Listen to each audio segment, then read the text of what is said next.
Welcome back to Batty Bloomers. I am in the secret garden today doing some cleanup. It's a beautiful day. It's 53 degrees in February, which I have a feeling it's not going to last. So there's a lot of cleanup. A lot of stuff I need to clean up in here. As you can see all over, lots of dead things need to be cleaned out. Let's see what else. There's that project I made a while ago. It broke. I need to fix that. The crocus are blooming back in here so beautifully. They're such a happy thing to see in February. And then I have this white rose that isn't any kind of special white. It's just a white rose that I got really cheaply on sale. And it's huge. And I have a fig tree back here. And I'm going to have to move this rose because it's kind of being a hog here in this corner. But I need to cut it back first. And I figured while I'm cleaning up in here, I'll cut that back. And I will save the branches to take cuttings. Maybe I can show you how I do that. It's not really that big of a deal. I just do it. I could show you that maybe. And then show you where I put them. I have a special spot I put them. So anyway, just want to show you what I'm doing. And I'll show you what it looks like when I get a little more done. This clematis really does need to be trimmed back. But I'm having a hard time trimming it back because there's bird nests up in there. And I think they're in there now, like this early in the season. And I don't want to disturb them. So I'm not sure what to do. Maybe I can just trim up. No, there's a bird nest right there. And I know there's one up higher. So I hate to mess with it. Because I think they use them, like, even now. But aren't the seed heads so pretty? They're like puff balls. I love them. So, alright, I will get back to you when I have this a little better cleaned. And I'll show you my cutting bed and how I take rose cuttings. Okay, so I got this little section done back here. You can see my pile of stuff, garden debris.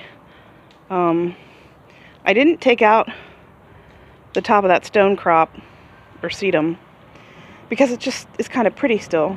And we might still get snow, and that would be pretty on top of that. The rest of the garden back here, I did not get to yet. Here's a little trivia question for everybody. If you know what that there is, see if I can get my camera to focus. Oh, come on. If you know what that is, write it in the comments below. Love to see how many people know what that is. Probably most of you do, but anyway. Okay, so I got that cleaned out. I need to sweep this up, and I'll put all this stuff on the dirt because this will break down and feed the soil. A lot of people have really, like, they want no junk in their garden. Like, it looks a little junky, but it actually feeds the soil. Excuse the banging. I have no idea what's going on down there. Now this rose is becoming a monster, and there's another one of those little thingies. You can tell me what that is.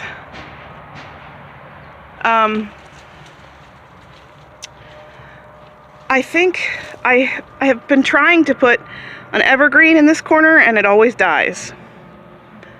So it doesn't like something about this corner.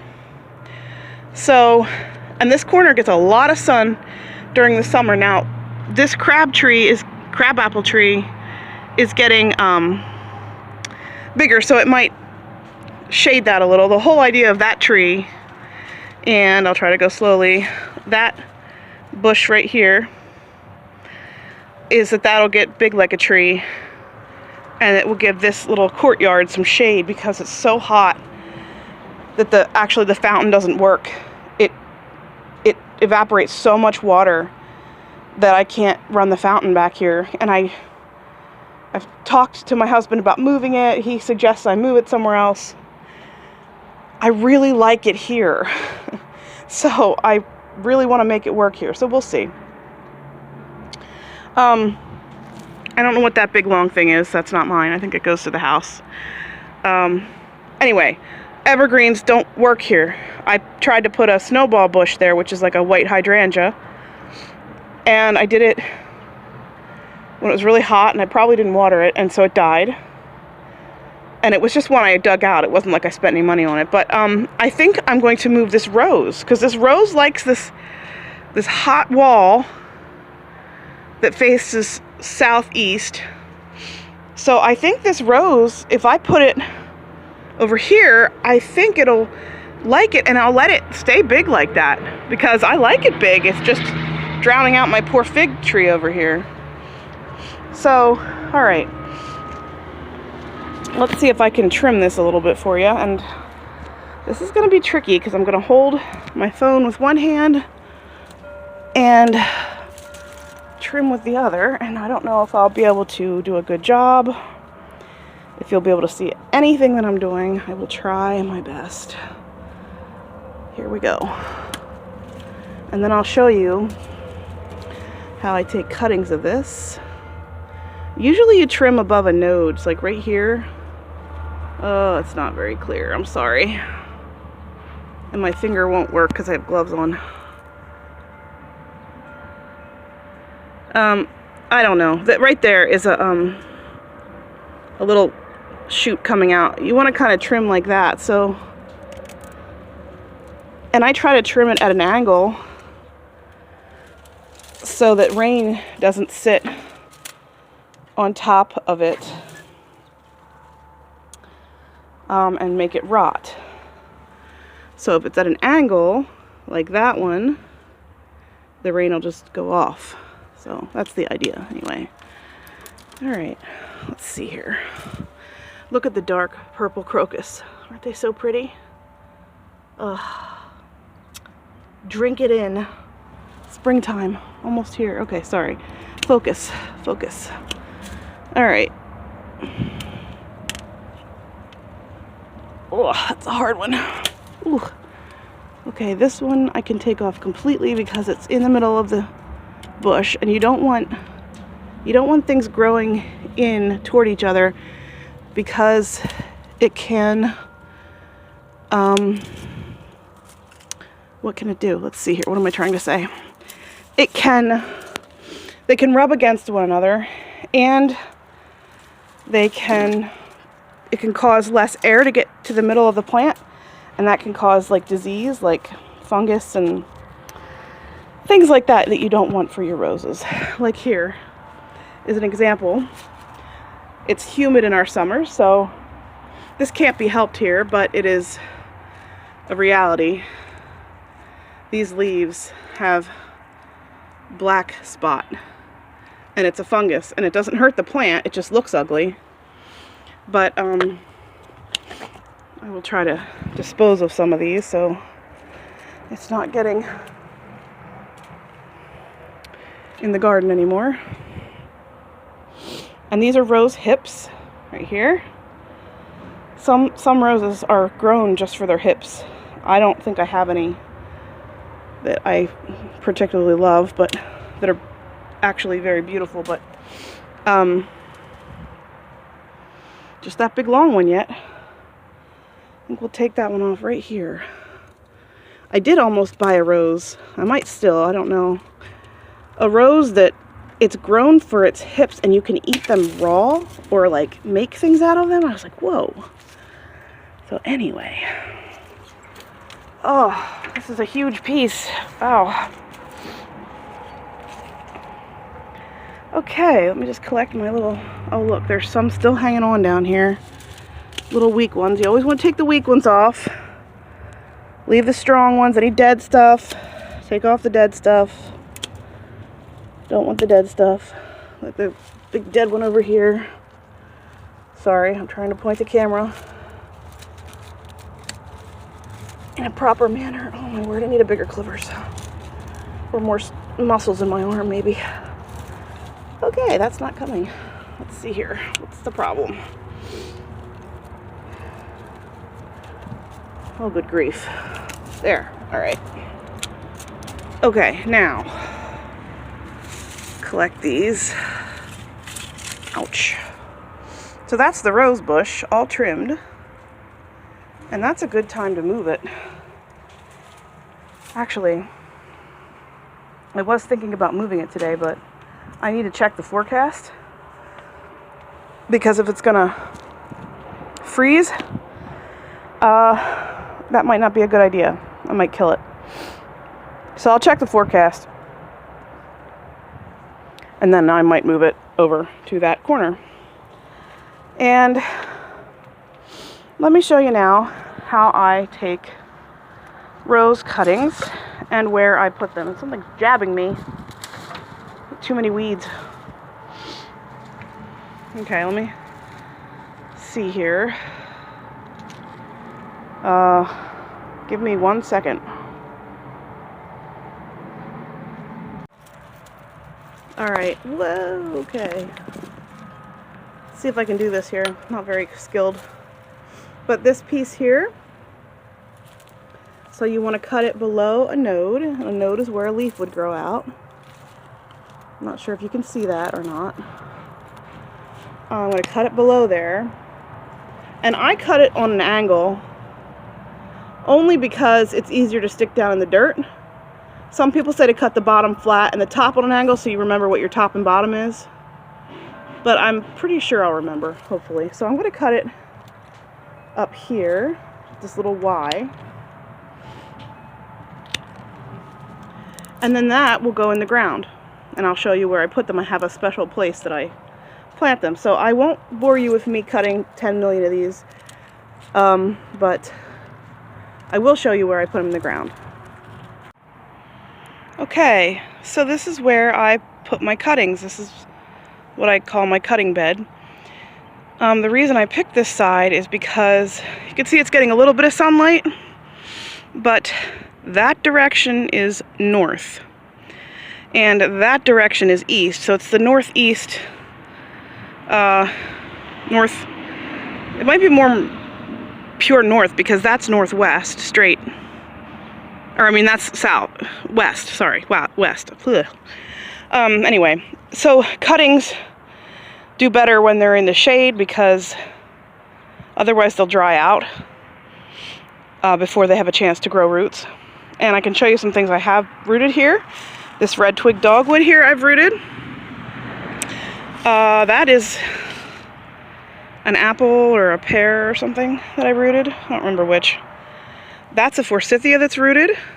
It doesn't look like much now, but it's rooted.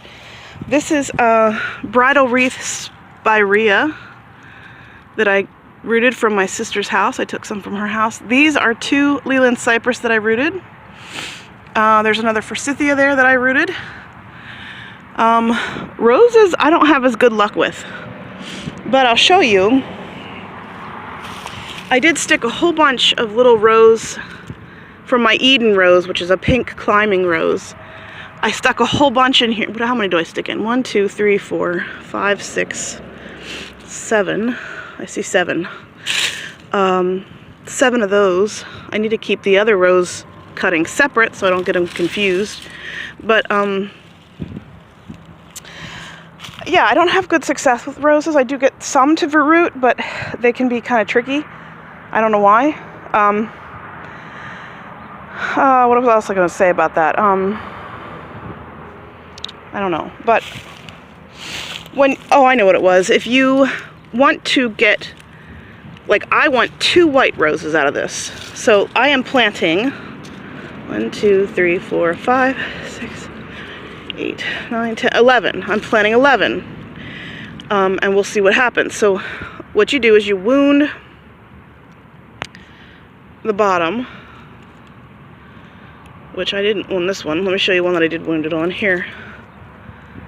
You can see I kind of wounded that, and if you pull off like where the leaf node is, the leaf node, where the leaf node is, which is right there, or if there was a thorn, you yank that off, and that wounded spot will try to heal and scab and become roots. So I just literally shove them down pretty deep and squish to make sure they're in. And you don't have to have them real far apart because I'm not going to leave them in here. I'm going to take this thorn off, and that wounded there. Sorry, again. That wounded that there. Yeah, so you don't have to have them super far apart. Because you're not going to leave them in here forever. As they root, you know, you want to make sure they're doing well. And I mean, actually, I could leave these in here for a little while to get established so they don't die on me. So that one, and I push them down pretty deep. I don't think that's one. That's not big enough, I don't think. I think they have to be like the size of a pencil. This is not, this is smaller. This is skinnier, so I'm not going to use that one. So I have 10 I'm going to try to root. And see there, you can see I wounded that one right there. It might have been a thorn. Put that one in. Hopefully, and this will take a while. Probably because it's winter right now. They're not obviously going to do anything now.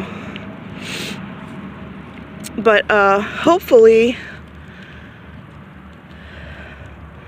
maybe by the end of the summer they'll have rooted, and I probably will just leave them in here. A couple of these are kind of skinny, but I'm going to try them anyway. I will probably leave them in here so that they get established, and then next spring of 2025 I can take them out and put them where I want them. You know, knowing that they've got a good root system. Okay, let's see here. Let's put this one here. The ground feels like it's kind of frozen, but not really, I guess. Let's try one more there. Okay, that's it. So those are my white roses over there. These are my Eden roses here that have more pink on them. Help me remember, guys, because I might forget, and then we have no idea what we're looking at. All right, well, I think that's all for today. Stay tuned for more as spring comes, and thanks for watching.